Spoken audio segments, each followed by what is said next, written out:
So it makes sense to have the leaderboard over there so it's, it's at the bottom and it doesn't intrude on any of the gameplay. I will update that leaderboard appropriately during the course of today's stream with top cheerer, top tipper, and the current number of subs. As we just saw, that rocking back and forth is a clear sign of autism. Now, before anyone attacks me, having autism is not an insult. Having autism is not a bad thing. The bad thing comes when the person who has it is a worthless piece of shit. When that person is constantly insulting people with mental illness. When that person is constantly using mental illness as an insult. When people insult me in my comments, the number one thing they call me is autistic. Oh, how dare you make fun of Dave? You're just autistic for making fun of Dave. Ree! Get over it, guys. Having autism is not an insult. What's insulting is when a piece of shit like this goes on and on about how much, oh, they're all mentally ill. Oh, if you attack me, you're mentally ill. If you tell me to stop having chat, hold my hand in video games, you're mentally ill. Like, dude, being mentally ill is not an insult. Being mentally ill is not a bad thing. If you're mentally ill, you need to get help. Not everyone can afford it, though, unfortunately, because it's America. In America, if you don't have money, you can't get help. Fuck. Sad to say. But, in a person with autism, what are the things they do? Rocking. The flapping the hands that he likes to do. Repeating words or phrases. My friends. Can you think of anything that he might repeat over and over again? My friends. Gotta pay my bills and my taxes, my friends. Can you think of anything that I say over and over again? Yeah.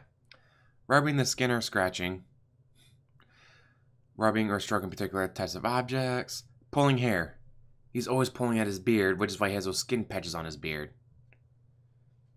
Yeah, like he's like, oh no, it's not skin patches, it's white hair. It's not white hair. It's from him going like that and all that. Sniffing at people or objects. He's constantly, for some reason, sniffing his fingers, just like Wings of Redemption does. It's fucking weird, but what you gonna do, brother? When Hulkamania runs wild on you. Wait, wrong video. As they grow, autistic children often find ways to cope with these sensory issues. One common coping method is rocking, which is a behavior many practice well into adulthood.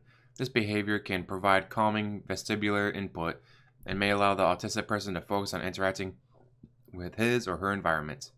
In itself, the rocking isn't a negative thing. It's not. However, many parents and caregivers find the behavior disturbing, and some autistic teens and adults feel self-conscious about it.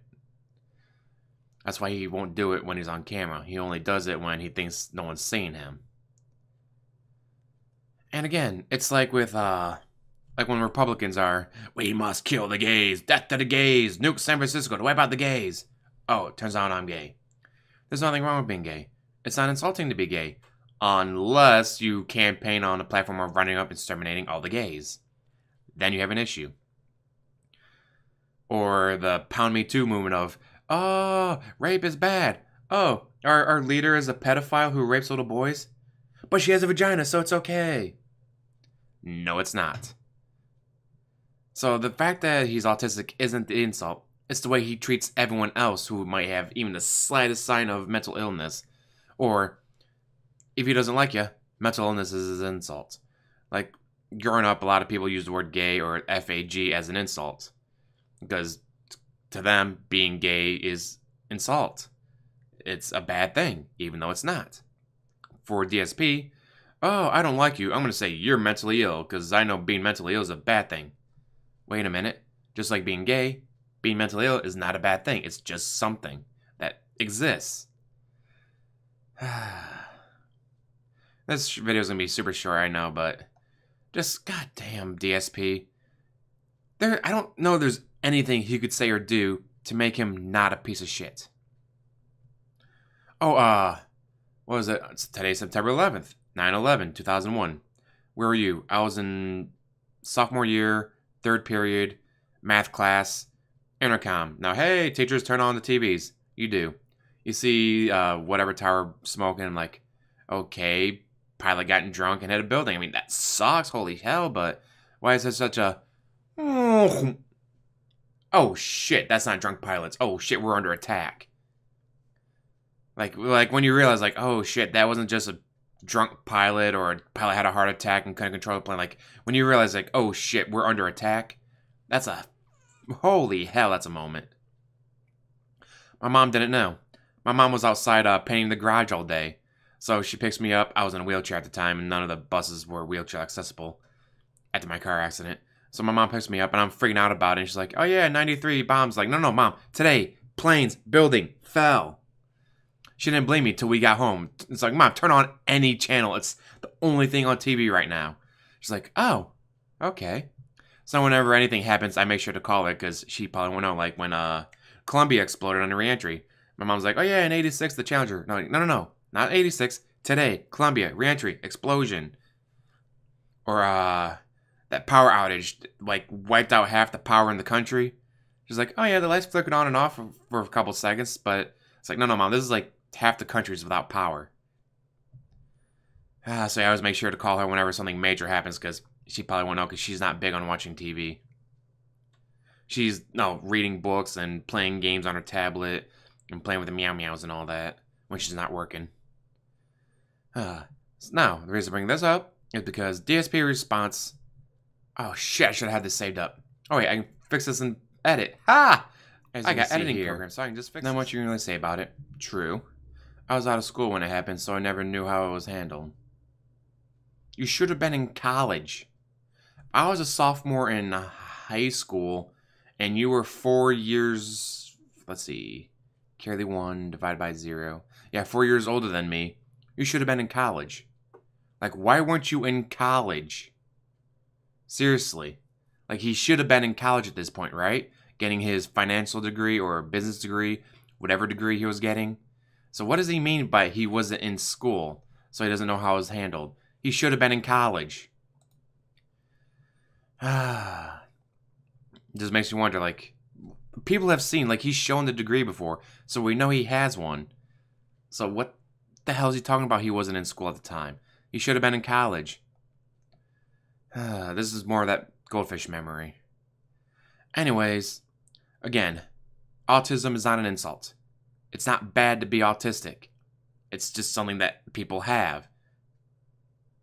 It's just the fact that DSP is such a piece of shit.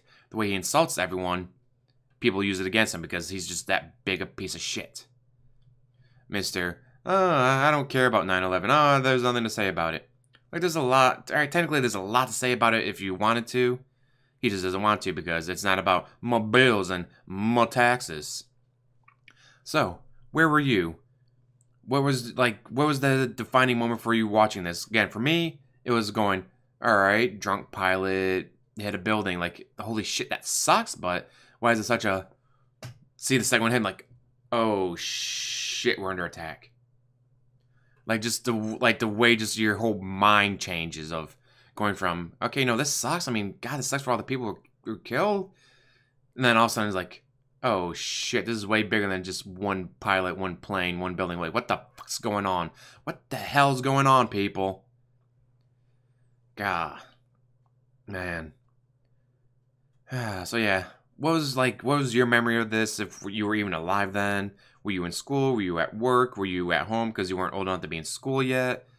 I've been reading a lot of stories from people, and a lot of them are like, yeah, I was too young, or I was already at work, or I was in Chicago near Sears Tower where I worked, and my mom called me, like, get out of the building in case they hit Sears Tower and that falls into yours. It's like, holy shit, like, just the way, like, everyone reacted.